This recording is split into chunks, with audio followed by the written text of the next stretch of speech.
Marcus hadn't spoken to his mother in 12 years.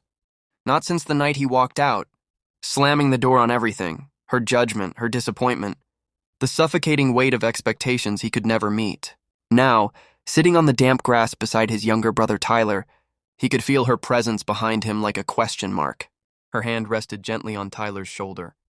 But Marcus knew it wasn't meant for him. It never was. The doctors say it's healing well, Tyler said, nodding toward Marcus's bandaged arm. You got lucky. Lucky? Marcus almost laughed.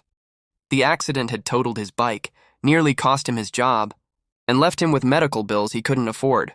But Tyler was right, he'd gotten lucky. Lucky to be alive. Mom wants to help, Tyler continued carefully.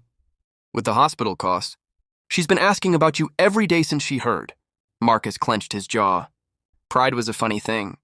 It kept you warm when you had nothing else. But it couldn't set a broken bone or pay a bill. I don't need her charity, he muttered. A sigh came from behind him. His mother's voice, softer than he remembered, floated over his shoulder. It's not charity, Marcus. It's what mothers do. He felt something crack inside his chest. Not breaking, but shifting. 12 years of anger, of nursing old wounds, suddenly seemed exhausting. Why? The word came out rougher than he intended. After everything I said. She moved around to face him, lowering herself onto the grass despite her age. Her eyes were the same, kind, patient, impossibly forgiving. Because you're my son, she said simply. And because I love you, I always have. Tyler looked away, giving them privacy. In the distance, other bikers gathered. Marcus's crew. The family he'd chosen when he left his real one behind. But they felt distant now, like shadows. I was so angry, Marcus whispered, his voice breaking. I know. She reached out, hesitating, then gently touched his good arm. But anger is just love with nowhere to go. I never stopped waiting for you to find your way home. The bandage on his arm suddenly felt like a symbol, something broken but mending. I don't know if I remember how, Marcus admitted.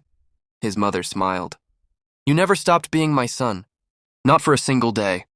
Tyler grinned. Plus, her lasagna is still the best you'll ever have. Despite everything, Marcus laughed, a real laugh that cracked open years of ice. His mother laughed too, tears streaming down her face. They sat there as fog rolled across the fields. 3 people learning to be a family again. Forgiveness wasn't about forgetting the past. It was about choosing not to live there anymore.